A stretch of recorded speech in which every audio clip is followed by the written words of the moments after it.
Hey, Travis, I've been hearing about a fake ransomware scam. What do you know about it? This one's actually pretty clever. What it is it's called a remote access Trojan, where it infects your system and makes it look like it's been hit with ransomware. It makes it look like your files have been locked.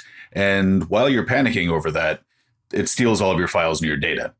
So just keep in mind, friends, that if you hear things that are remote access Trojan, that also is rat. Right. And this particular version is called a Strat, STTRAT. Like Jimi Hendrix. No. Yeah, a little bit. That's just getting sent out through Microsoft emails. It looks like an attachment. It looks like a PDF. You double click on it. It opens up.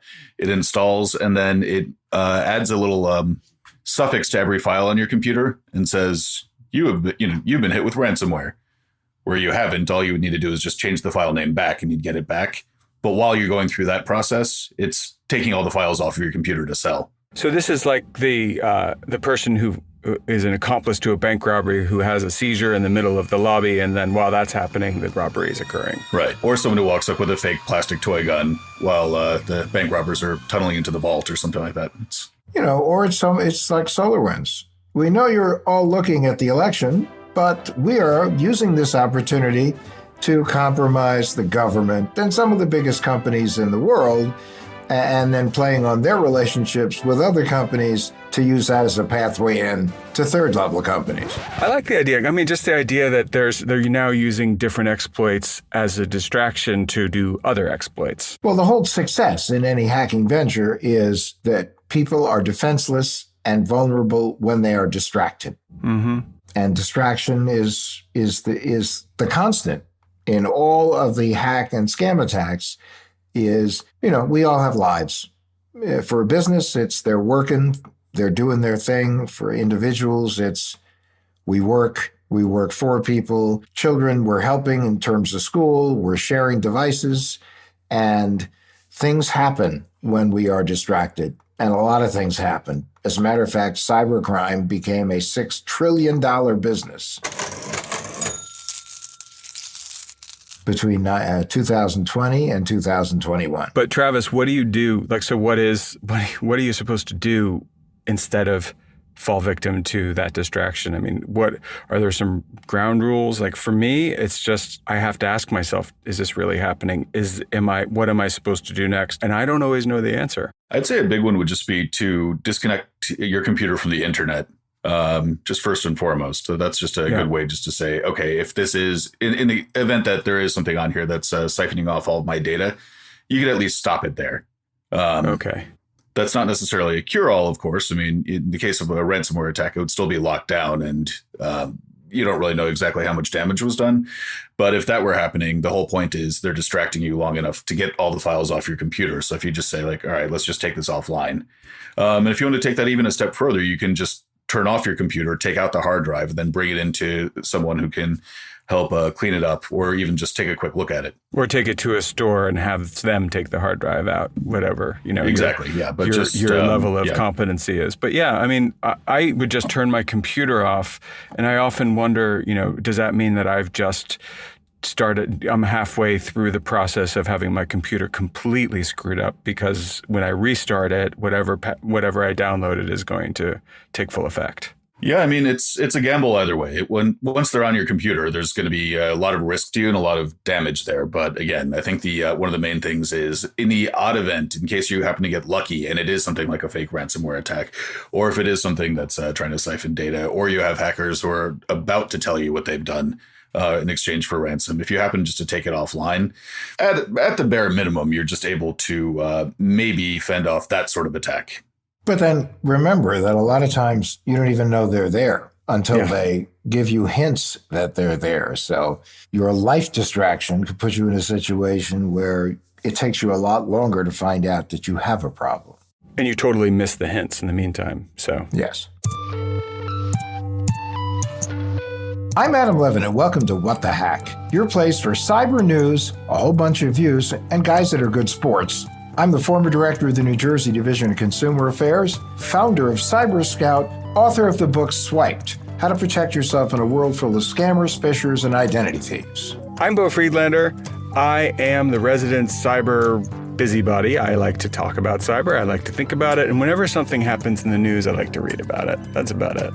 I'm Travis Taylor, resident tech guy and caffeine aficionado. Best part of waking up is Folgers in your cup. So, Adam. Bo? I am really happy. Hooray! And kind of impressed. As you know, I've been for about 18,000 years looking for a house, and I finally found one. Mazel tov. Thank you.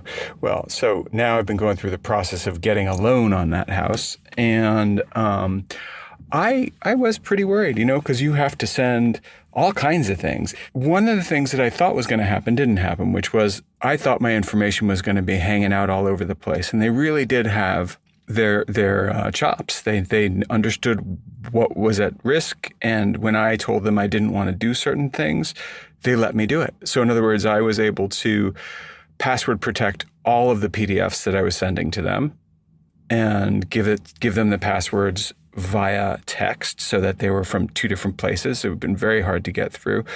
I was impressed. It's pretty cool. No, I think the financial services industry is getting a lot tighter on things like this because they understand that the ramifications are very serious if they don't do what they're supposed to do and people have their information exposed. My attorney's office was like, I was wondering when you were going to call because I got the information for wiring money to their escrow account, and there was no way in hell I was going to send that money without getting a human being on the phone and saying, your name is such and such. You work at such and such. I dialed this phone number. It is your phone number. This is your account. This is the routing number. And they confirmed everything. But they also were expecting the call. I think they would have been surprised if I didn't call. And that just wasn't the case last time around when I did this. Well, I know that, one institution I use has a procedure. You send them an email, then they call you, only you, and then they ask you a few questions. And you know who they are because they're people you've talked to before. And not to say you couldn't get lured in by some kind of a deep fake audio, but they're very good about it. And they go, so have you wired money to this place before? Do you know exactly the person who's the contact person? Have you contacted them and confirmed that these are, in fact, the wiring instructions? And that's because wire transfer fraud has become such a big deal in this country. It's cost people millions upon millions of dollars. No, and I brought it up. I really brought it up because I think that the more people hear what should happen, the less likely they're going to fall for things that shouldn't happen, like losing their money through wire transfer. And that is a story for the week. Have you been hacked? We'd love to hear your story. Give us a call at 623-252-1828 or email stories@whatthehackpod.com. This week, though, we are going to be talking to Ed from Manhattan Beach. Hi there. Welcome to the show. Hey, thanks, Adam. Good to be here, of course.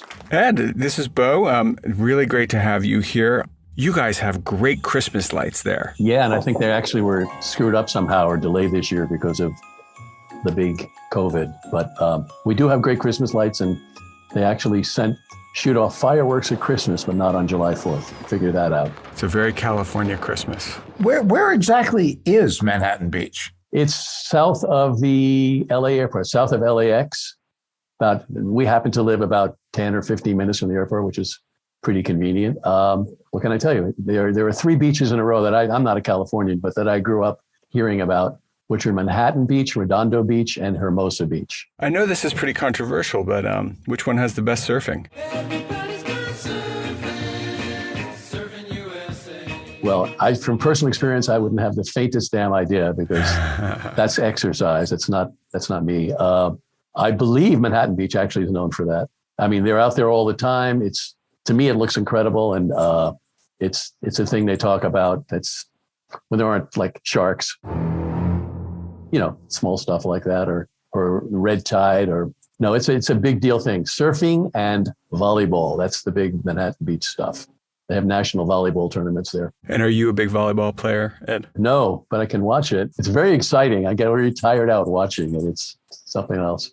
So you had a problem on Facebook, I understand. Yes, I did. Basically, you'll know this word. I know I got hacked. My story is my life after that for about two weeks, I think, or so. I didn't really check the dates. I took a lot of notes, not half understanding what I did or not.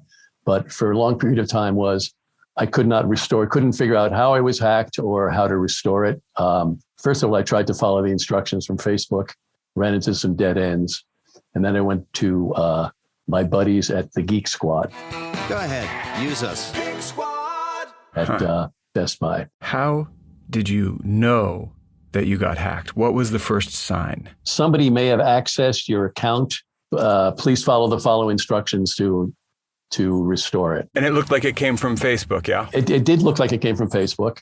And at the time, Facebook then was working. I am both competent and a klutz at doing this stuff, but I think I did it right. And then I got a couple of messages later, your password was changed on so-and-so date and things like that. But I tried to follow the instructions and I seemed to run into dead ends. Do you know that the notes that you were getting that appeared to be from Facebook, do you know right now, as I ask you, do you know, were they from Facebook or were they from a hacker pretending to be Facebook? The answer is no, I don't know that. I was, and in retrospect, convinced that they were, but it's an interesting question. Well, let's ask Travis what he thinks about that. Travis? Yes. So you've heard the story. What would be your take on that? I'd say one of the first things to do in that instance, and Ed, I'm not sure if you did this, is to take a look at if it was a message that you received through email, is just to take a look at the domain that it came from.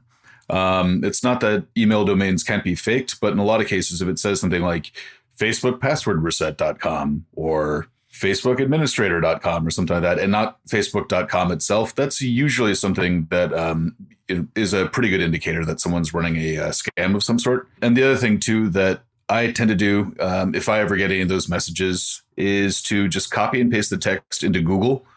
And you look that up. And in a lot of cases, it'll say, there's a new scam running around right now or going around right now with Facebook. And this is what the message will say.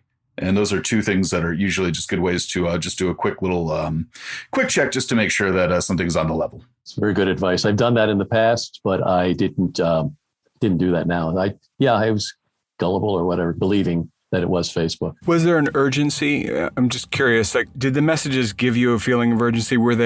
Did it provoke a response right away? On my part?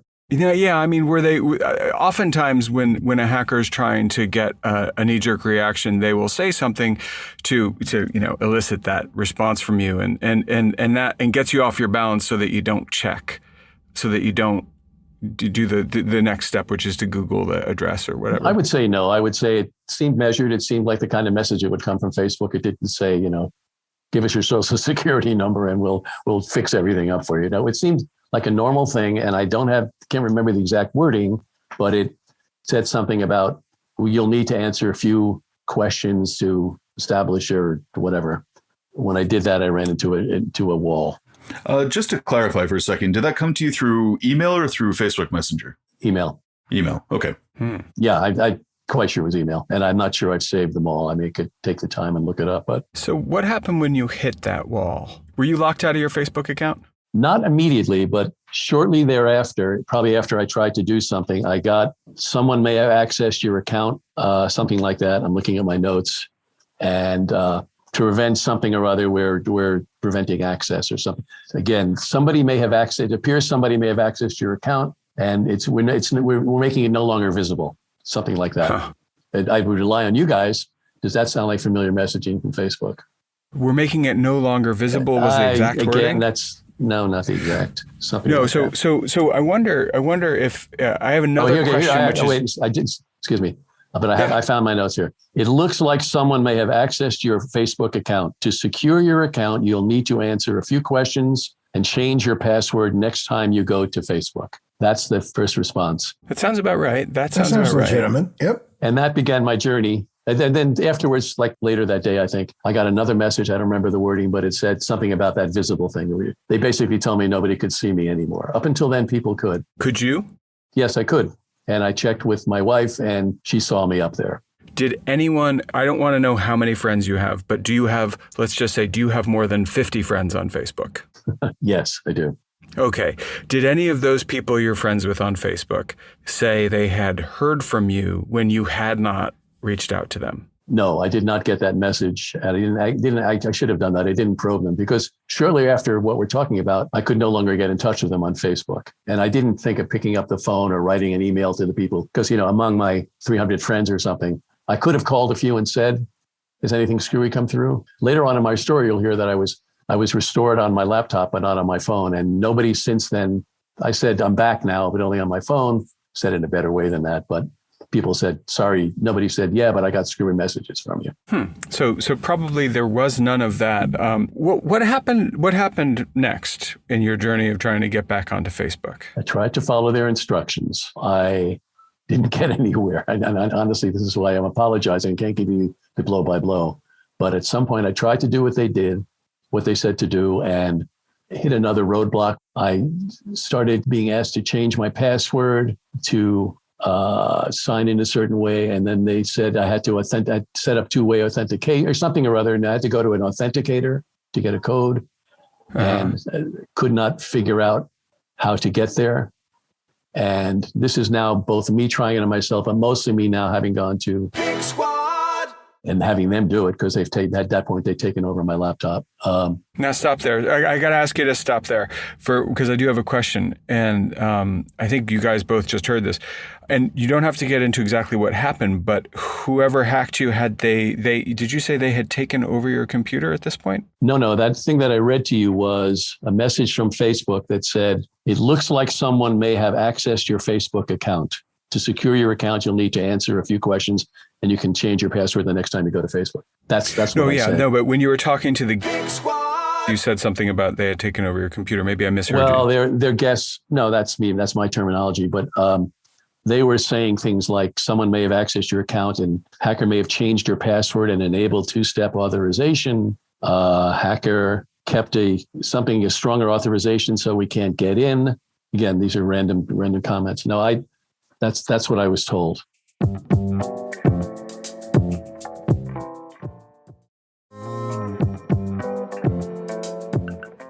I will tell you that this time with Geek Squad was, the hours may be wrong, but a couple of hours on the phone with, the phone, sorry, 800 Geek Squad, whatever it is, at which point they kind of gave up. The person kind of gave up and said, probably somebody in the store can do a better job with you. Many hours with that person in the store over a couple of days, including him realizing that you cannot reach Facebook Live in any way. You cannot reach a real human being. But after a lot of searching, he said, I found an address where I can write a note and they'll get back to you in 24 hours. So we closed school for 24 hours. I came back to the store, nothing.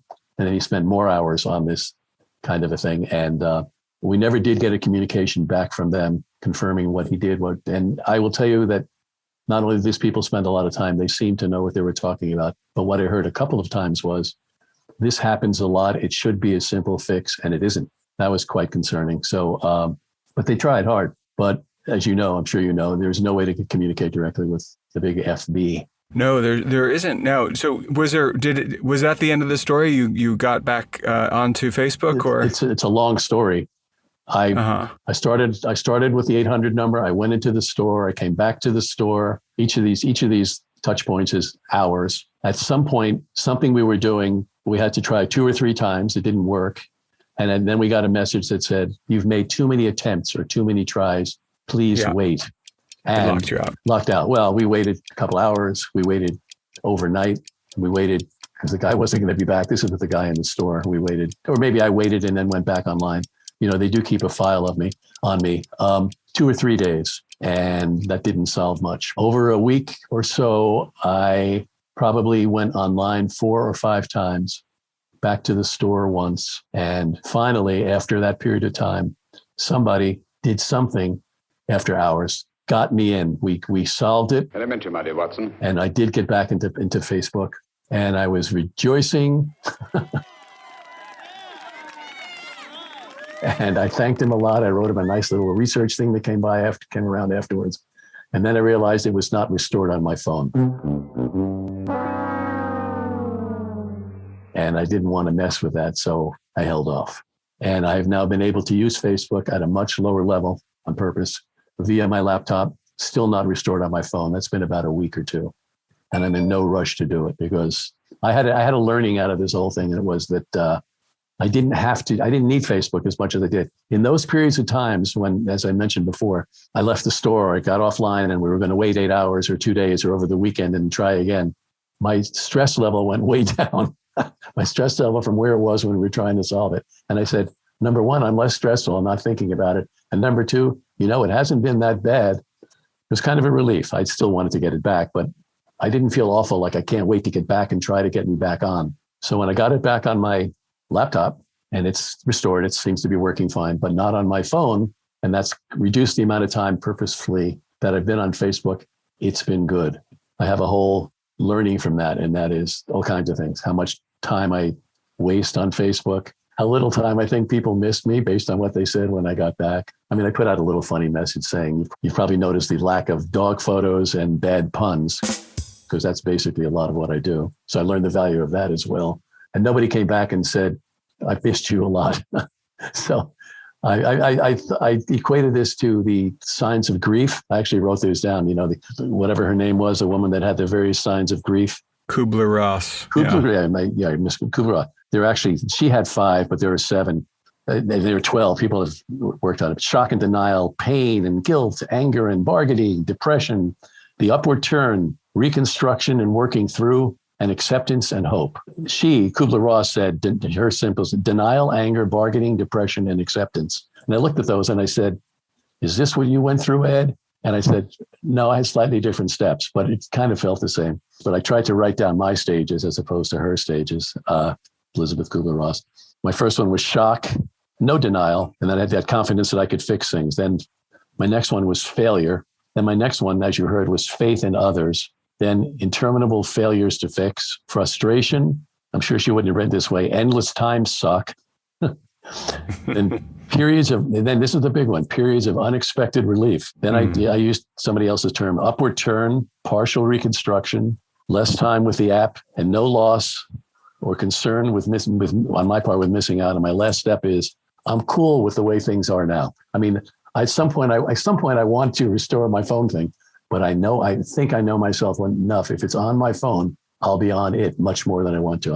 I'm on my phone a lot more than I am on my laptop. So that's where the real time suck happened in the past. But I went through all this pain and grief. And then somewhere in the middle, I realized, why am I paining? Why am I grieving? I haven't lost the ability to communicate with the people I really care about. And, it's a cliche to say, but some things are more important than others. And I got a little bit more done in my life than I would have. So you went through withdrawal. I went through withdrawal, right.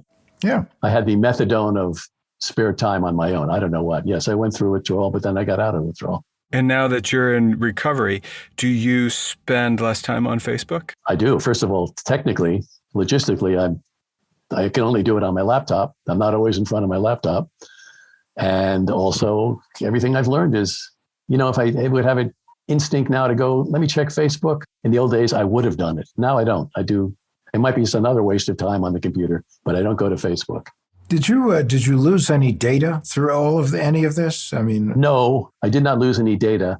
In going through these various steps with people, taking over my screen online and so on, at one point, there's a place where it shows a little photograph that's at the top of your Facebook page. So I knew it was me. Believe it or not, there are many, or a bunch of other Ed Davidsons, but we found the one that's me. And somehow underneath it, it shows the email address, and it had my 2 email addresses, the one that I had Facebook on, the one somewhere midstream, they asked me to change my email address, and I did.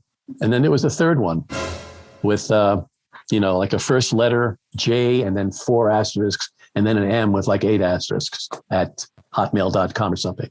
And we all said, aha, that's probably the person that took over your account. And that's the only indication I had that I was legitimately hacked. There's an oxymoron for you. Sure is. Yeah. And we never found out who that was, but that showed me it has to be somebody who's there that shouldn't be there. So it's got to be that person. And you're sure that email, that Hotmail, you never had a Hotmail email? Oh, no. And then my name doesn't start with a J. It was literally some person's name, J and 4 or 5 asterisks, and then some letter with it. It was a name. When you were looking at everything, again, dispassionately, coolly, calmly, especially as you were now withdrawing and evaluating your Facebook life, did you see anything on the site where you said, if I had to do it over again, maybe that's the kind of information I shouldn't have put on the site. I'm thinking about it. No, I can't think of anything. And, I'm kind of sensitive to that, Adam. I'm pretty good about not doing that. I don't publish passwords. I don't put addresses, phone numbers. I'm even careful about not doing that for people I'm communicating to. I don't think I opened that kind of portal for them to do it. Did you know at every moment that you were going through this saga of getting back onto Facebook, did you know everyone who was getting remote access? I mean, were these people that you'd communicated with via the telephone and were satisfied they were the people you had hired to help you? Oh, yeah, sure. I was literally in the store in front of a geek or on the phone calling 800 Geek Squad or whatever that number is. So you didn't have like someone in your computer with a remote takeover at any point? No. Great. Okay. That's often, just so you know, that is a pretty common scam where a hacker or some kind of online criminal will get in touch with you and either cause a problem on your computer or claim that you have a problem that hasn't yet inconvenienced you on your computer. And they just need access for a moment to address it. And people will fall for it. And when those people are in your computer, they're actually looking for passwords and to exfiltrate data. Yeah. Get into your bank account. I'm pretty aware of that. I mean, I hope I'm smart enough not to have fallen for that, but you never know. I don't think in this case I did that, but. Doesn't sound like it, no. No. Adam, passwords. How come it always comes back to that? Because unfortunately, everybody seems to prefer to operate on passwords as opposed to using password managers. They don't really use two-factor authentication as much as they should. And sometimes just forgetting your password can really put you in a world of hurt. I mean, I had an instance once where I totally forgot my password to my password manager. And it was weeks before I could figure out a way to get back in. And torture. This multi-factor authentication really does help. But when somebody's not tech savvy, I do think that just a simple biometric like a fingerprint, a touch or a face verification could be very helpful, and yet it's just not adopted. No, but one of the takeaways from this also, and this may not relate to you directly, but it certainly relates to a lot of people who will be listening to this, is that too often people post information about themselves on social media, on Facebook, that will give clues as to answers to security questions. So that's why people have to be very careful, not only with what they post, but when they do create security questions and answers to those questions, lie like a superhero. Never give the real answer. No dog names. Mm-mm. No mother's name. Or use a fake dog's name, and next time fake dog's name is perfect. Yeah, and then you used it. Just you got to remember what the fake name was, and then the next time up. Don't be so creative that you forget what you just created, and then you get shut out of your account. Yeah, well, that's sort of the whole discussion about passwords too. I mean, I have so many passwords. I came up with all these devices to remember them, and that could be the root of my problem too. But not Facebook passwords. But then you should get a password manager. That's one of the lessons I learned too. Was it called 1Password? Well, there's 1Pass, LastPass, Dashlane, and the list goes on and on and on.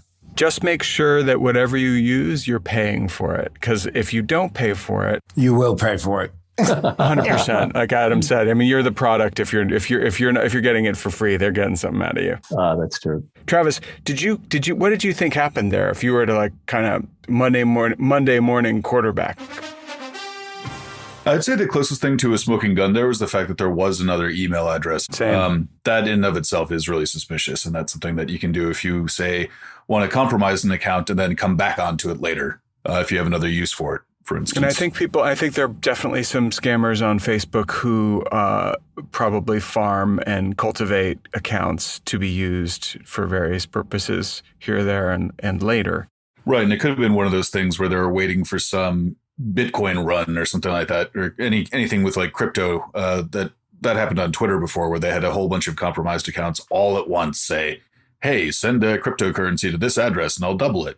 That could have been just something of a hacker kind of just doing the equivalent of saving it for later. It could also be, if somebody gets in there, and I think of like the more intricate hacks where somebody can do the same thing on Facebook, look at your messages and figure out who is doing what and how to scam them. And so it could be that the other shoe just didn't drop and they messed up something. There are some services that are linked right now into Facebook Messenger. So what they could be doing is getting into the account and just saying, okay, does this person communicate through Messenger for this service? Anything that could have been compromising. So he could have just gotten very lucky there. Hey, thank you so much, Ed, for joining us today. You're a good sport. Thank you for sharing your journey. And it was quite a journey. Yeah, I did learn. It's a positive. I'm back on Facebook. That kind of little itch is there, but I learned a lot about how unimportant it really is. Indeed. Thanks a lot, Ed. Bye now. Bye. What the Hack is a Larj Media production in partnership with Larj Media. That's Larj Media. You can find What the Hack wherever you get your podcasts. Be sure to follow us on social media and find more information at adamlevin.com.